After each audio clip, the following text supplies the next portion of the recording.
Thanks to the internet, people don't have to worry too much about where they will be posting their games anymore. There are plenty of game sharing services that are fairly easy to use. But while that side of the publishing process has been made fairly easy, marketing still remains an elusive aspect of it. If developers do not want their games to be lost in the endless ocean of games, they must be offering something beyond simply being a fun title to enjoy. The focus should then be to exploit one of the most potent abilities of the internet, word of mouth. In this series of videos, I'll be exploring how various indie games ended up becoming hits due to the internet and what others may learn from them. Today, we shall be exploring Undertale and how it managed to uniquely utilize the internet to gain its traction.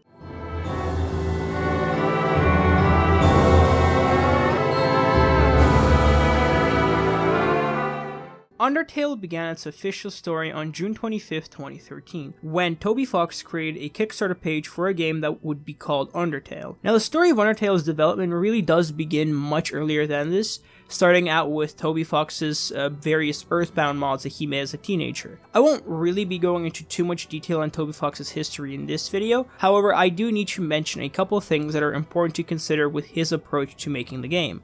Toby Fox's desire for Undertale to be a game where murder is front and center, while it may not be the most unique idea whatsoever, was still unique enough to grab in the attention that it did and act as a leverage for it. Another key component that I think that acted as a benefit and leverage for the game is the creator itself, Toby Fox. His sincere passion for making the game allowed its foundations to be so strong that the entire project radiated a passion to being played by the player. By heading to the Kickstarter page, we can tell a couple of things. By looking at the Wayback Machine, we can see that in just 2 days, it had already earned around $20,000 of backing funds, exceeding the $5,000 goal that was initially set for it. The Kickstarter had also included a demo of the game, which included a good amount of key concepts that would eventually be used in the final product. This, I would assume, was a key component in gathering the initial following for the game. Things such as multiple routes, cheeky banter, the compelling writing, the fairly complex turn-based combat system were already here. Not only does the developer through this show their passion for the production of the game, they also produce something already enjoyable for the potential backers of the project. Toby Fox also provided a list of other target goals that would result in more things added to the game if more money was being provided. Granted to say, not only were all of those goals met, but it got exceeded by 2 times. Undertale ended up getting $51,000 of backing funds. More things that we can gather from the posting is that Toby had already written the story of the game prior to even initiating the Kickstarter. This again is a depiction of how dedicated Toby Fox was towards the development of the game. With the addition of the already demo, it is yet again good reason because why people would back this game. As I mentioned, exploring the demo, you will quickly come to realize that the game already had 3 different endings that are present in the final one. You can do the pacifist, neutral, and genocide routes of the demo. In the end of the demo, you will hear the Snowden theme music play as Papyrus and Sans discuss how they aren't in the demo, but will be in the final game, not only introducing the characters that would become very loved by the internet community, but also acting as a very good cliffhanger for the backers to even give more money and speed up the process and be much more excited for the final release of the game. Now, clearly the game was already gaining traction before its release. Thousands of people ended up supporting the game on Kickstarter alone. But oh boy, did the fanbase grow after its release on the 15th of September 2015. As I mentioned, Undertale grew in popularity primarily thanks to the powerful tool of word of mouth on the internet. Now, the first step of this process will be, as we all know,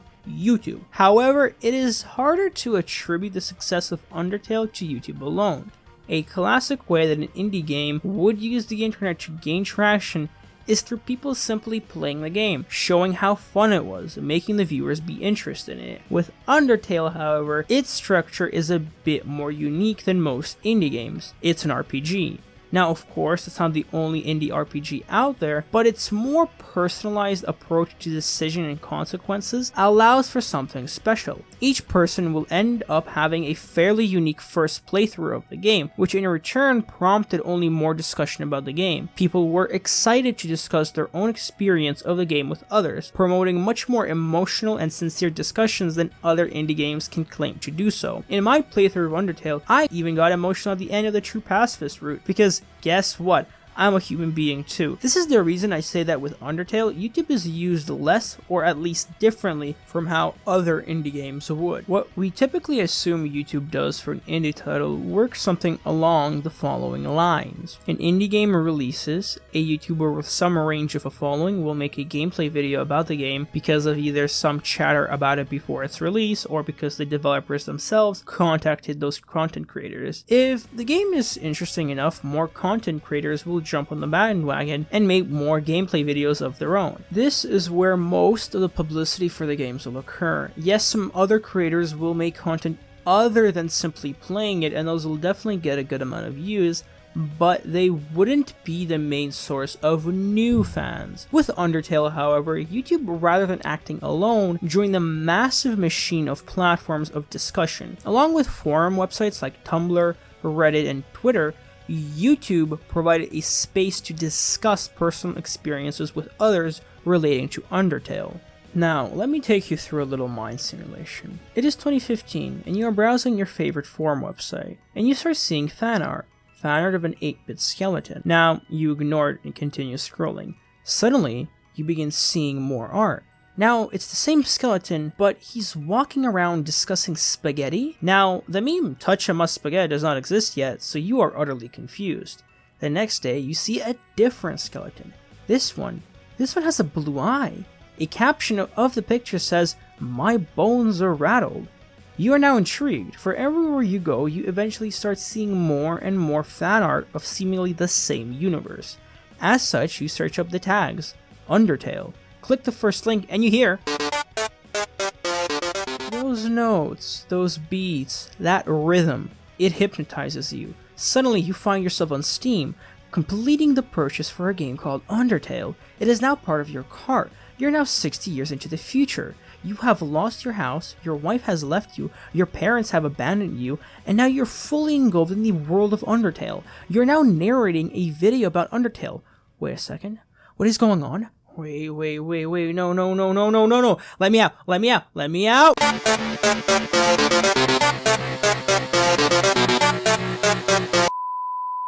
YouTube was simply just another platform where this was happening. As the self-perpetual machine of popularity kept on growing, more and more elaborate content related to Undertale was being created. Undertale eventually entered the zeitgeist, where memes about it became even more popular. Undertale's amazing story allows for a significant amount of memes just because of how many memorable things there are in the game. The more memes that highlighted key parts of the games, the more people wanted to see what the hell the hype was all about. The earliest non-gameplay or official video about Undertale I found with Google was this collection of memes about Undertale by the YouTuber Cheaky, who on the 27th of September posted this montage of already viral videos with Undertale overlaid on it.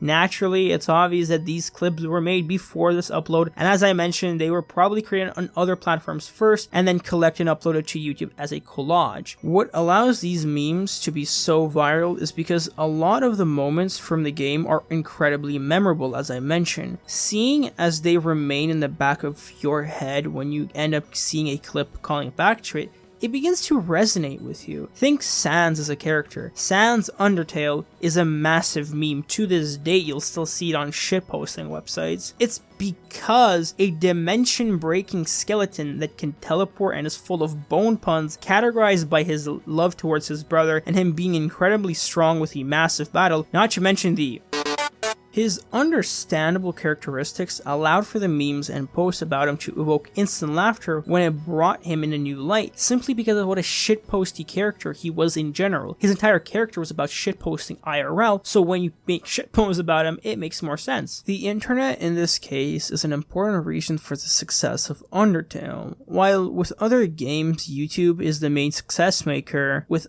Undertale, it was much more about fan content. Don't get me wrong, I'm not saying that other games don't have fan works. What I'm saying is that the number of fan works around Undertale surpasses the amount of basic gameplay footage of it. In fact, this is why with Undertale, I would argue that websites like Reddit, Tumblr, Twitter, and other art-sharing websites also had a large part to play in the rise of Undertale. In a great video by Super Eyepatch Wolf titled "What the Internet Did to Undertale," he mentions how the fandom became self-perpetual in a case where the amount of fan works inspired even more fan works. In fact, I highly recommend you check out that video because it does an amazing job to analyze what's happened with the fandom of Undertale and how it continues to be an ever-growing experiment. I've left the link in the description down below, and hopefully I'll figure out to get the card working, but I might fail in that. In any case, if you don't see a card, check the link down in the description below. As for sales, in just under a month, Undertale had hit over 100,000 units sold. So let's just say that yet again, the internet did its job.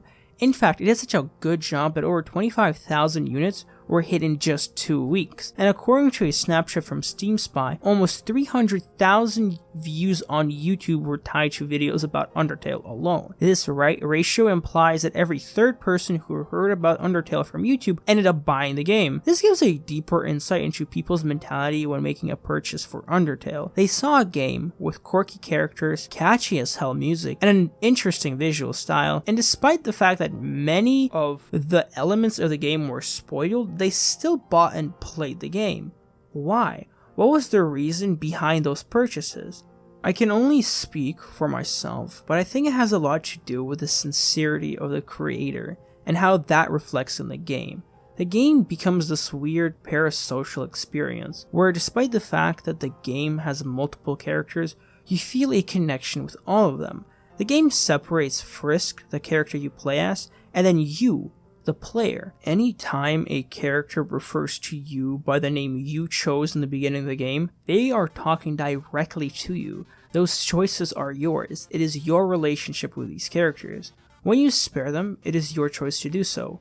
And when you kill them, it is also your choice. It is you. The game knows it's a game, but the way you behave in it still depends on you. This creates an emotional connection, and this is why people really want to play the game, and more importantly, discuss it. We gamers typically put up barriers between where the game begins and ends. It allows us to justify actions that we regularly would not do in real life within this fake, simulated reality. Undertale doesn't feel fake.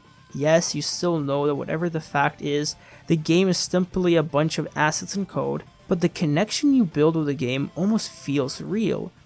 For many who did the genocide route after they had already played the other endings, I'd argue it was difficult to flip that switch. They spent actual time convincing themselves that it was just a game as if it wasn't a fact. There are probably people out there that haven't done the genocide route at all because it's just too much to handle for them. Undertale is an appealing game to play and discuss because it manages to evoke those feelings within us. The final thing I want to discuss here is that quote, "Despite everything, it's still you," that you can find near the end of the game. It's quite ingenious, really. It's all-encompassing. Whatever choices you made in the game, whatever the ending you get, it will all rely on who you were. It's both a way to make you feel comfortable if you struggled with the game, and to call you out on if you had done any of the evil actions. There is a reason why it's been shared to death, because it relates to literally every player who played the game. The sincere passion that Toby Fox put into his game allowed the game to feel sincere in every line it delivers. It permeates into the player's mind and stays there, making them want to share it. As they share it, the game gets more and more popular. And this is how the internet's role to provide various platforms for people to discuss the game allowed for the game to be such a massive hit. Thank you for watching, and I will see you next time.